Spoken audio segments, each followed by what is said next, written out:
साई बन की सतनाम। तो आज आपको वो भेद समझाए जाएंगे, वो भेद बताए जाएंगे जो इस हंस मुनि काल दूत ने आपके साथ षड्यंत्र किए हैं। आज वो सब समझाए जाएंगे। आज हर चीज खोल दी जाएगी जिससे आप ये निर्णय कर पाएंगे कि ये कितना शातिर कालदूत है। परमपिता परमात्मा के पंथ में सबसे बड़ी मिलावट अगर किसी ने करी है तो यही है वो काल का दूत, जिसने लाखों लोगों के जीवन को दांव पे लगा दिया है, जिसने 52 अक्षरों के जाल में ऐसा उलझा दिया है इस जीव को कि अब निकलने का नाम नहीं ले रहा है। वाणियां तो बिल्कुल सही गाता है, लेकिन खुद ही उसका अर्थ नहीं समझता, खुद ही उस वाणी का भेद नहीं समझता और लाखों जीवों को भरमाने का काम करके खुद तो 84 में जाता ही है और बाकी जीवों को भी साथ में ले जाता है। लेकिन जो मालिक का विवेकी हंस होगा, भले इसकी शरण में क्यों ना बैठा हो, अगर वो हमारे सत्संग को दिलो जान से सुन लेगा, अगर वो पक्षपात को छोड़कर सत्य को समझने की कोशिश करेगा, तो याद रखना मेरे भाई, एक भी मालिक का जीव हंस इस कालदूत के जाल में नहीं फंसेगा। लेकिन दुविधा क्या है कि लोगों को अपने शारीरिक सुख, अपनी दुकान मकान, अपने जितने भी दुनियावी पदार्थ हैं, उन पदार्थों का जो इसको लोभ दे दिया गया है जीव। इस हंस मुनि ने क्या किया है, भयंकर लोभ दे दिया, लालच दे दिया है कि मेरी शरण में रहेगा तो सब सुख मिलेंगे, मुझे छोड़ देगा तो काल खा जाएगा, बीमारियां लग जाएंगी, एक्सीडेंट हो जाएंगे। जबकि ये सब पहले से ही हो रहे हैं। इसके पास आने और इससे जाने की बात नहीं है, ये मुद्दा ही नहीं है, ये सबके हो रहे हैं।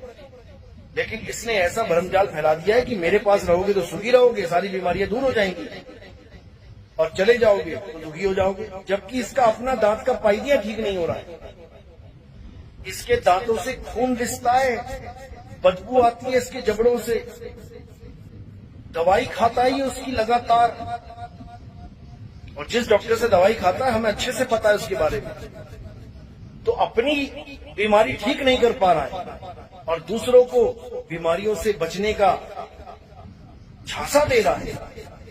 तो मेरे भाइयों, अब इसके झांसे में नहीं आना है और अब सत्य असत्य का निर्णय करना है। निर्णय करोगे तब मुक्ति मिलेगी, नहीं तो नहीं मिलेगी, समझ लो। तो आज इसके और गुप्त से भी गुप्त वेद खोले जाएंगे, इसलिए एक एक शब्द को ध्यान से विवेक के द्वारा सुने। साहिब बंदगी सतनाम। तो सबसे पहले बात करते हैं आध्यात्मिक ज्ञान गंगा की। इस हंस मुनि कालदूत ने अपनी आध्यात्मिक ज्ञान गंगा में हमारे मदन साहिब, जो हमारे प्रथम आचार्य गुरु हैं, जिनको कबीर साहब ने साक्षात दर्शन देके सार शब्द का भेद समझाया, उनको मुक्ति पद प्रदान किया। उनकी वाणी सोई गुरु पूरा कहावे, 2 अक्षर का भेद बतावे, एक छुड़ावे एक लखावे, तब प्राणी निज घर को जावे। ये वाणी रामपाल जी महाराज यानी हंस मुनि कालदूत ने हमारे गुरुजी की वाणी छापी और उस वाणी से हमारे गुरुजी का नाम हटा दिया और बाबा नानक का नाम रख दिया वहां पे। देखिए कितनी बड़ी चालाकी इसने करी, कितना शातिर इंसान है ये। इसने मदन साहिब का नाम इसलिए हटा दिया क्योंकि अगर मदन साहिब का नाम इसके ग्रंथ में आ गया तो लोग इससे पूछते कि आखिर ये मदन साहिब कौन है, इनकी जन्मभूमि कहाँ है, इनका पंथ कौन सा है। तो ये हंस मुनि ना चाहते हुए भी मदन साहिब के पंथ से उन लोगों को दूर नहीं रख सकता था, इसलिए इसने मदन साहिब का नाम ही गायब कर दिया और किसका नाम रख दिया, बाबा नानक का। जब मैंने इनसे पूछा कि भाई बाबा नानक का नाम तो लिखा ही नहीं है, बाबा नानक का नाम तो उस ग्रंथ में लिखा ही नहीं है जिसका हवाला तुम देते हो। कौन से ग्रंथ का हवाला देते हैं ये लोग? ये राधा स्वामी पंथ का संतमत प्रकाश भाग 4, इस ग्रंथ में से ये हवाला देते हैं कि देखो इसमें ये वाणी है, सोई गुरु पूरा कहावे, 2 अक्षर का भेद बतावे। कई बार इस हंस मुनि ने कई बार टीवी में दिखाया है इस ग्रंथ को, तो जब इस ग्रंथ को देखते हैं तो देखिए वहां पे क्या लिखा है। वहां पर भी बाबा नानक का नाम नहीं लिखा है, वहां लिखा है गुरु ग्रंथ साहब में ऐसा लिखा है। और जब राधा स्वामी वालों ने गुरु ग्रंथ साहब का नाम रखा वहां पे, और जब खोजी लोगों ने गुरु ग्रंथ साहब को खोजा, उसमें से वाणियां खोजी, तो वो वाणी निकली ही नहीं। तो जब सवाल जवाब हुए इन लोगों से, तो इन लोगों ने क्या किया, राधा स्वामी वालों ने क्या किया, राधा स्वामी वालों ने अगला एडिशन जो छापा तो उसमें ग्रंथ साहब का नाम हटा के मदन साहिब ऐसा कहते हैं लिख दिया। देखिए, यानी जो लोग पहले ग्रंथ साहब का नाम लिख के मदन साहिब का नाम छुपा के बैठे हुए थे, उन्हीं लोगों के द्वारा मदन साहिब का नाम परमात्मा ने उजागर करवा दिया। आप देखिए, आपको ये स्क्रीनशॉट दिखाया जा रहा है, इसको अच्छे से देखिए, सब समझ में आएगा आपको। और आप जब राधा स्वामी की ये पुस्तक देखेंगे तो ये काफी साल पहले छपी हुई है। और जब राधा स्वामी वालों से मैं 4-5 साल तक लगातार बार बार इनके आश्रमों में जाके, जो इनके गांव-गांव में आश्रम है, शहर शहर में आश्रम है, वहां जाके जब मैं यही बात करता था कि मदन साहिब कौन है, हमें बताइए मदन साहब कौन है, ये वाणी कहाँ लिखी है, तब जाके इन लोगों की नाक में दर्द हुआ और इन लोगों ने तब जाकर मदन साहिब का पूरा ग्रंथ छाप दिया। अब सोचो, जो ग्रंथ साहब का नाम लिखते हैं, मदन साहिब का नाम छुपाते हैं, और उसके बाद मदन साहिब का नाम लिखते हैं और पीछे लिखते हैं उसी पुस्तक में कि मदन साहिब के बारे में हमें कोई ज्ञान नहीं, कुछ पता नहीं। वो लोग पूरा ग्रंथ छापते हैं मदन साहिब का, और फिर भी झूठ बोलते हैं। आगे क्या लिखा है उस ग्रंथ में कि ये ग्रंथ हमें, जो नाम प्रकाश, जो शब्द विलास, जो मदन साहिब के ग्रंथ हैं, क्या बोलते हैं ये लोग कि हमें दिल्ली की लाइब्रेरी में मिला ये ग्रंथ। अरे भाई, तुम्हें दिल्ली की लाइब्रेरी में ग्रंथ अगर तुम्हें मिला है तो पहले ये वाणी तुम्हारे पास कहां से आ गई? ये वाणी तुम्हारे पास पहले कहां से आ गई? पहले मदन साहिब का नाम कहां से आ गया? मदन साहिब की पुस्तक तो अब छापी है तुमने। तो ये जितने भी पंथ है, ये सब ऐसे ही मदन साहिब की वाणियों को यूज कर करके उनके नाम को हटा के अपने मन घड़ंत ज्ञान को रखते हैं और उनकी वाणियों में मन घड़ंत मिलावट करते हैं।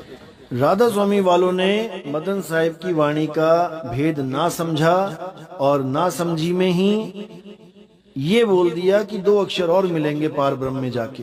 बताओ, अरे वाणी कह रही है सोई गुरु पूरा कहावे, 2 अक्षर का भेद बतावे। अभी बताएगा गुरु भेद, उसमें से एक छुड़वाएगा, अभी छुड़वाएगा, एक लखाएगा, अभी लखाएगा, अभी बताएगा उसके बारे में सब कुछ। तो इनके ये बात समझ में नहीं आई और अपना अपना मनमुखी ज्ञान लेके बैठ गए। ये हंस मुनि ने क्या किया, ये 2 अक्षरों को क्या बना के बैठ गया, ये ओम और सोहंग बना के बैठ गया। किसी पहली क्लास के बालक से भी पूछोगे कि अक्षर और शब्द में क्या फर्क है, वो भी बता देगा कि स्वर और व्यंजन अक्षर कहलाते हैं और 2 स्वर या 2 व्यंजन या स्वर और व्यंजन मिलकर शब्द बनाते हैं। ओम और सोहंग शब्द हैं, अक्षर नहीं है। लेकिन ये अज्ञानी, ये हंस मुनि ओम और सोहंग को अक्षर बना के बैठा हुआ है। इसको दोबारा से नर्सरी में एडमिशन लेने की जरूरत है, वहीं समझ में आता है कि स्वर और व्यंजन क्या है। ये भूल गया है लग रहा अपने बचपन की पढ़ाई। तो इन लोगों ने क्या किया, मदन साहिब की वाणी को बर्बाद ही किया है, अर्थ का अनर्थ ही किया है।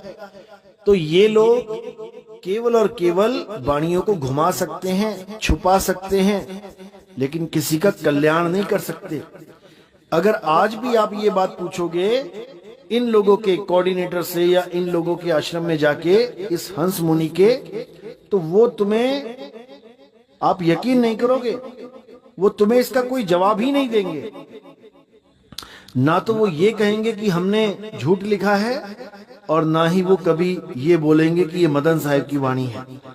जबकि मेरे पास रिकॉर्डिंग है जिसमें रामपाल जी का ही भाई अपने मुंह से बोल रहा है कि राधा स्वामी के ग्रंथ में मदन साहिब का नाम लिखा है वाणी के साथ। अरे भाई, जब तुम्हें पता ही है कि मदन साहिब का नाम लिखा है, तो तुमने आज तक छापा क्यों नहीं मदन साहिब का नाम? तुम तो उसको काल का दूत बना के बैठ गए। ये लोग क्या बोलते हैं कि रंभदूत मिला मदन साहिब को आके। बताओ, अरे अगर मदन साहिब को रंभदूत मिला होता तो मदन साहिब की वाणी तुम लोग क्यों लेके बैठे हो? उस वाणी को हटाओ और अपनी वाणी लगाओ।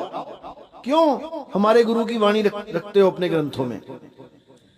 वो भी नाम छुपा के रखते हैं ताकि उसका नाम किसी को ना पता लग जाए।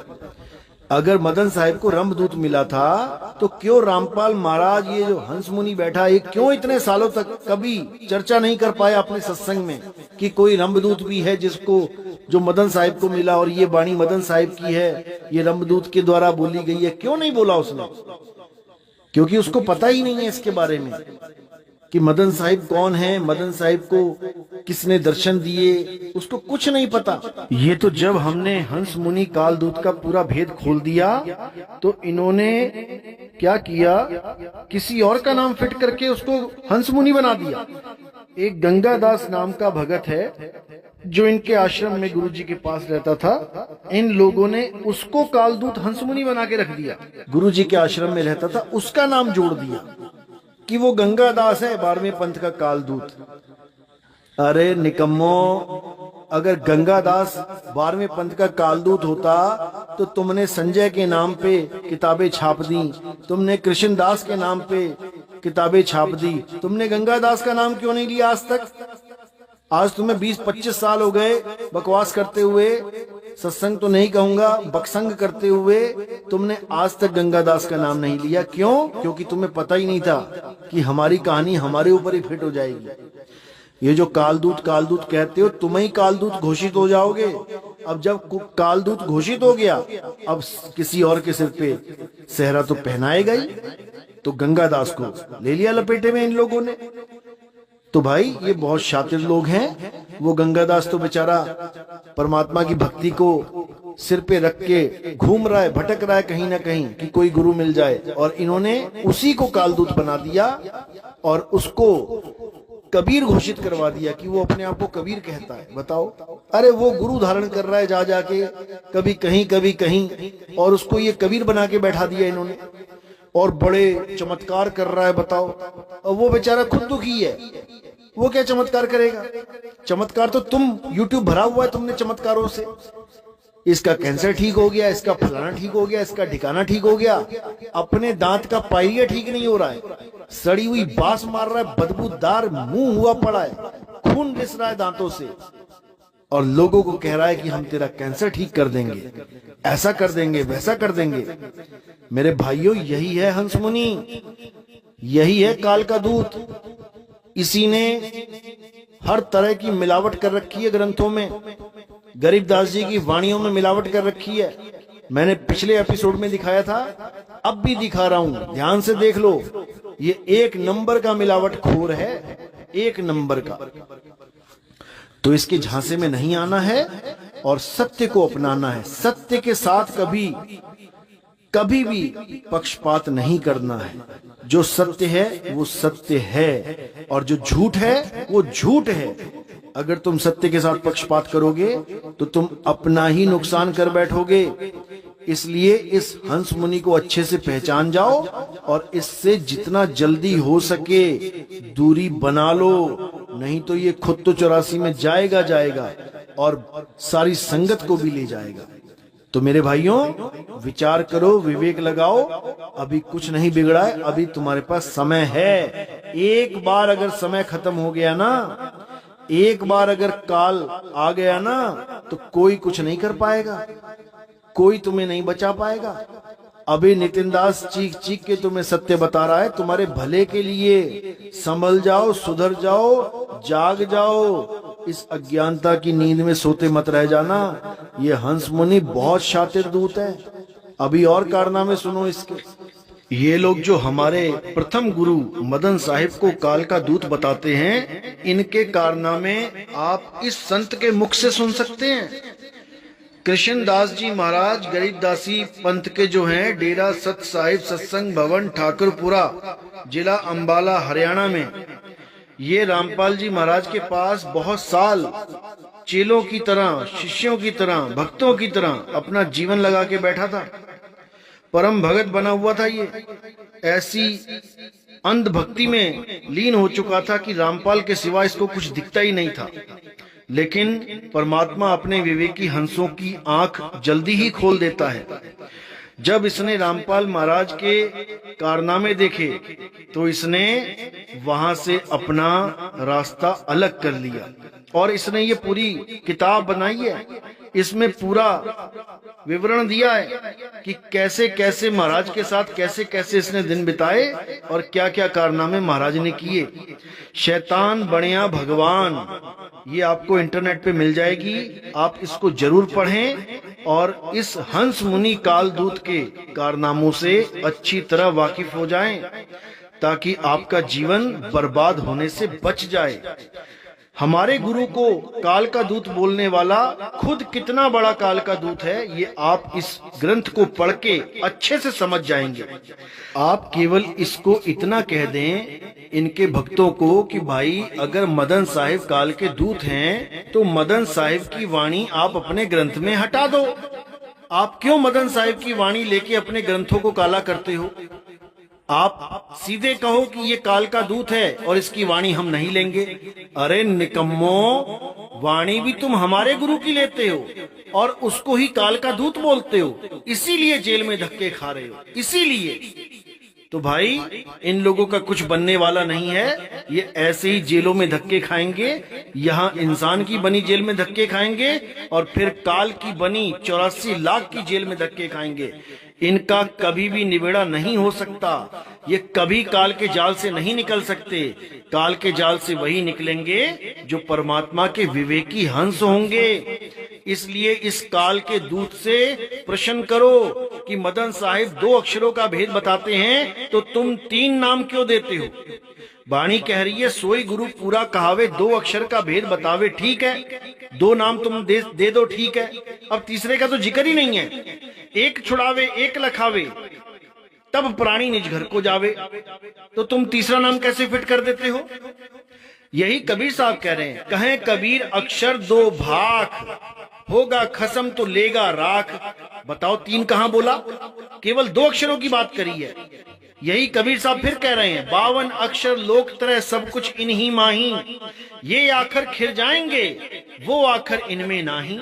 यानी 52 अक्षर खिर जाएंगे, इसको गुरु छुड़वा देगा, एक छुड़ाए, और वो अक्षर इनमें नहीं जो अखंड अक्षर है वो इन 52 में नहीं आता। जिसको गुरु लखा देगा, एक छुड़ाए एक लखाए तब प्राणी निज घर को जाए। क्यों नहीं समझ में आता इस मोटी बुद्धि कालदूत के? खुद तो अपना जीवन बर्बाद कर ही रहा है और लाखों लोगों का भी जीवन बर्बाद करके चला जाएगा। इसका दोष इसके सिर पे इतना ज्यादा बढ़ जाएगा, इस पाप का भार, कि इसको 84 में भटकना पड़ेगा। इसकी हालत खराब हो जाएगी। और ये लोगों से जो चंदा इकट्ठा कर करके बड़े बड़े आश्रम बनाए हैं, एक भी आश्रम काम नहीं आएगा। जंगल में भटकना पड़ेगा, हिरण बन के और शेरों के मुंह में जाना पड़ेगा। अभी नहीं समझ में आ रहा इस काल के दूत को, क्योंकि माया ने पर्दा डाल रखा है इसकी आंखों पे। लेकिन जल्दी ही सारे भक्तों की आंखों से पर्दा उठाने के लिए नितिन दास आ चुका है। अब हर भगत को सत्य से रूबरू करवा दिया जाएगा, हर भक्त को सत्य लखा दिया जाएगा, ताकि इस काल के दूत का जाल जल्द से जल्द काटा जा सके। तो अब मेरे भाइयों, इसकी नाम दीक्षा पे विचार करते हैं, क्योंकि इसको अक्षर और शब्द का तो ज्ञान ही नहीं है। ये 2 अक्षर को शब्द मान बैठा है।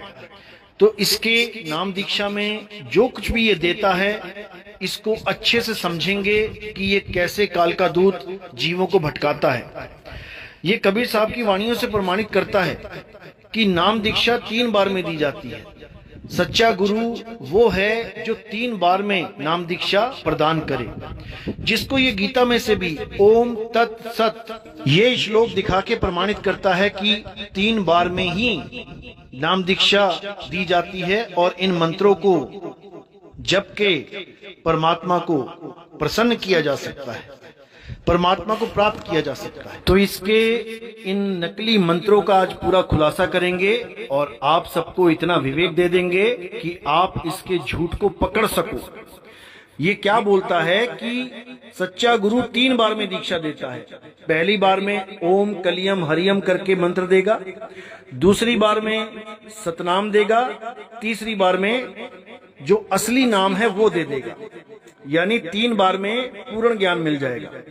लेकिन जब आप विचार करेंगे कि ये खुद ही 3 बार में बोल के लोगों को 4 बार में नाम दीक्षा दे रहा है, कैसे, आइए प्रमाणित करते हैं। जब आप इस काल के दूत से, इस हंस मुनि काल दूत से नाम दीक्षा लेने जाएंगे तो पहली बार में ये आपको ओम कलियम हरियम ये वाला मंत्र पकड़ा देगा, जो गरीबदास जी महाराज की वाणी में से दिखाएगा कि देखो लिखा है सत सुकृत अविगत कबीर ओम ओम ओम ओम कलिंग कलिंग कलिम कलिम।